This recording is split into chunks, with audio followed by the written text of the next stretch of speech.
Good morning, good morning, good morning, good people. Today is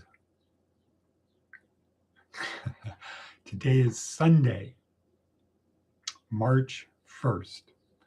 Well, we made it. It's March 1st, another month. And so we'll have a little cup of coffee to that. What's wrong here? Spilling it. That ain't good.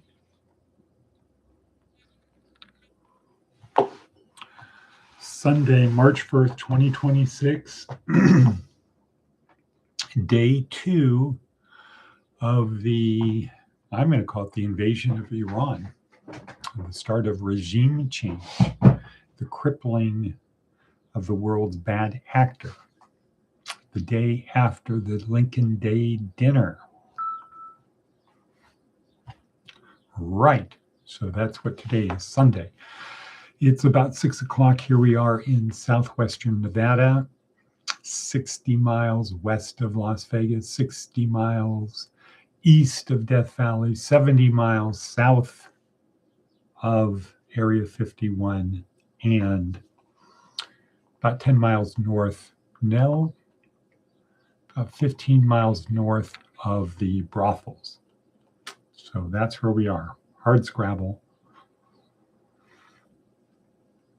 But the people came out last night to the Lincoln Day dinner. Kudos to Leo Blundo for really focusing and making it happen. Kudos to him for that. It was a good thing. And yeah, got a lot of good interviews. And there's some people we'd like to help. Okay, so let's talk about it. Today is day 7, week 1 of our neuroscience-oriented approach to success. Day 7 of week 1. Our speaker is Amy Cuddy, Harvard Business School professor, and she had, maybe still has, the #1 most played TED Talk of all time. Right. Unfortunately, I don't have it up, so I didn't see how many views she has. But 10 years ago, it was millions and millions, like 50 million, something like that. Anywho, okay, so let's get right into it. So this is our job. Our goal is to help our students and interested people on their journey through this life. This one-time life where we have a soul that transcends this life. It continues that the Bible says we are made in the image of God and God is spirit. Yes, that is true.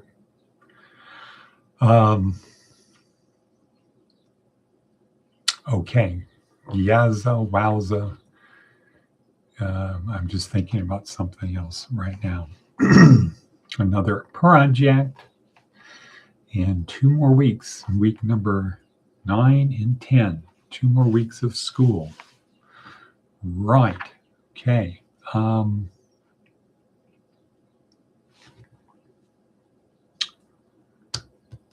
Okay, let's look for advice from an 80-year-old. I've got this 2 other separate things going through my head right now. It's kind of interesting how our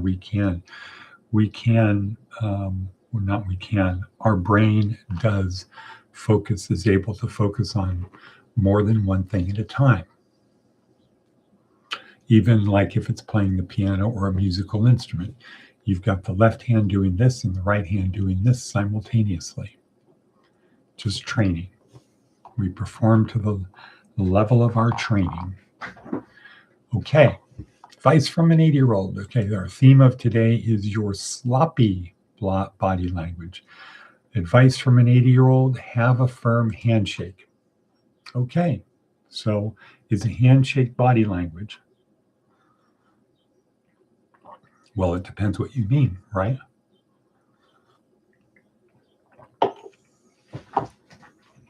If body language means how you appear, then probably not. But if it includes behavior, not just how so this would be body language, right? Boom, or body language, right? Now, what if I go like that and I put my hand out to shake? That would be body language. You grab my hand, and then the firmness or the limpness of my shake, would that be considered body language too? Okay, well, you decide. But if it's sloppy, like, oops, missed, or very loose or sweaty palm, is that conveying information? Is that communicating? Right? Because isn't that the function of language? To communicate things, to get the transfer of information voluntarily or not. If I feel nervous and touch you, does that make you feel more nervous? Perhaps. If you have a strong energy, perhaps instead of my nervous energy pulling it out of you to the extent where it affects you, your energy comes into me and it affects me. That's kind of like the idea behind oxytocin, right? And how we feel when we are hugged by someone we care about. Right.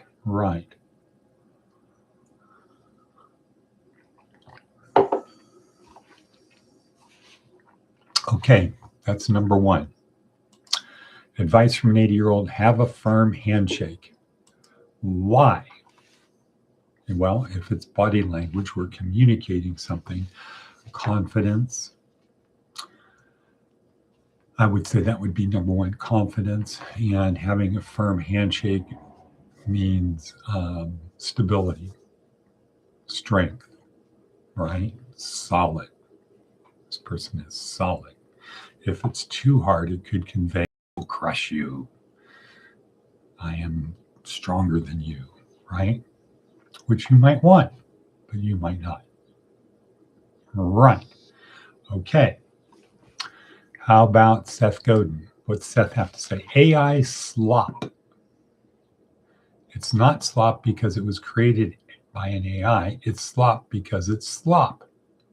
I just read the first 2 pages of a sci-fi novel on my Kindle. The author proudly proclaimed that the 400-page book was created without any AI whatsoever. Alas, the book is slop. The writing is overwrought and the dialogue is banal. If a page isn't worth writing, it's unlikely a chapter is. Slop happens when a marketer who should have known better stops trying. It's when we prioritize volume over impact. If we measure the cost of what we create instead of its value, it's likely we'll end up with slop. I'll repeat that. If we measure the cost of what we create instead of its value, it's likely we'll end up with slop. AI makes this easier, no doubt, but it pays to focus on avoiding slop, not in worrying how the slop is made. AI makes this easier, no doubt, but it pays to focus on avoiding slop, not in worrying how the slop is made. The question is now, who approved this, not who made it? Okay, that could become very good, especially the line, if we measure the cost of what we create instead of its value, it's likely we'll end up with slop. So if you're a restaurant and you measure the cost of the meal instead of the value of the meal, it's likely you'll end up with slop. Right. If your focus is, well, I've got 42 cents. What can I give for 42 cents? Here's what I can profit. And every penny I shave off the cost of the pancake is another penny in my pocket. But what's going to happen is it's going to translate to low value. I'm going to start cutting back on the quality of the products, the quantity of the products, a little bit less butter. No, we're going to use margarine. We're going to use the, we're not going to use maple syrup. We're going to use this kind of syrup, et cetera, et cetera. So instead of selling 10 pancakes that cost $1 each, we'll end up selling 4 pancakes that cost 50 cents.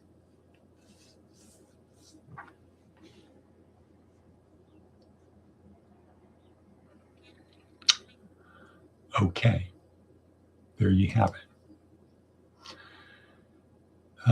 Let's see, Amy Cuddy. Okay, let's talk about Amy Cuddy, body language. We are used to other people's body language towards us. Like for you, my body language to you. So if I say it's really a good day, it's really a good day, it really is a good day, what am I saying? Is that the same as saying it's really a good day?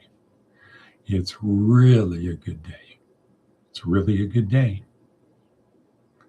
Are those two the same thing? I'm saying exactly the same thing. I'm trying to put the same inflection in it. What I'm changing is this versus this. That's my body language to you. And my body language can affect you. Amy Cuddy talks about if I'm big versus this. If I look like I care versus I don't care. Versus I don't care. Right? That's my body language to you. So from your perspective, so that's you to me. Right? That's the number one thing. The second level is what I want to project to you, or in this case, what you want to project to me, what I am perceiving from you versus what I'm projecting to you. So so it's getting convoluted like this. So I'm just going to say it this way. Most of the body language that affects us is what we perceive from other people. What does your body language tell me about you? The next level of people, the next level up of people who are more sophisticated, focus on my body language to you. What do I want you to believe about me versus what do I perceive about you? Okay. Amy Cuddy takes it to the highest level of what does my body language say to me? What can I learn about me from my body language? Or how does my body language affect me? Not how does it affect you, not how does yours affect me. How does my body language affect me? And she discovered there is an impact, there's a correlation. There's something to it. And then she took it to the next level over here and said, well, if my body language affects me, can I proactively do things because I want my body language to affect me in this particular way, i.e. power posing? So the first thing is noticing my body language affects me. Amy Cuddy takes a level of saying, well, can I proactively do things can I proactively utilize body language to create an effect in me? Instead of it being reactive, can I actively do things like, for example, get large, stretch out, tall, big, get as big as I can. If I do that for a period of time, will it release certain chemicals in my bloodstream, in my brain, in my body? Will it release certain chemicals that make me feel better, that make me feel more confident, which in turn projects to you my feeling of confidence, my good positive feelings. And if my feelings project onto you because of body language, if my body language projects onto you and it resonates and we thus bond, what I feel, you feel what I feel. I feel this by my feeling like this. You feel like this when you observe me. And if you feel like this when you're sitting across from me, you are going to be more inclined to want to bond with me, see the world the same way, to do things together, to hire me, to engage me, etc., to want to be around me. Why? Because me doing this releases chemicals in me which make me feel a certain way that causes me to project those feelings onto you. You perceive them, receive them, and chemicals get released in your brain and you feel good. Poof. Mic drop. That's how it works. That's what Amy Cuddy's research was. And she found out, yeah. And it not only works this way, it works this way. If we make ourselves small, if we do things that increase the cortisol in our system, the stress hormone in our system, what happens is my body language to me, lack of confidence, let's just label it that, the cortisol, the impact on me gets projected to you, received by you, releases chemicals in your brain, and you notice, feel the cortisol that I feel. Bonding. And if you feel the cortisol I feel, is that something that you want to feel? Probably not. Probably not. Unless we're going to something like a funeral or something where we want to feel sad or confused. We want to have a brain cloud. We're looking for the VUCA. We want to be reassured that yes, things are not okay. And then bring in somebody to reverse that. So Amy Cuddy has done very important work. How does my body language affect me? And if I know how my body language affects me, I can dial in who I need to be right now by getting large, almost always, but sometimes getting small. So like if you find yourself in the jungle and a silverback is nearby, you want to be submissive, not challenging. You want it to feel you are not a threat. They're not going to eat you because they're not carnivores, but they could kill you and rip you apart if they wanted to. You have to be a non-threat to them. So that's it.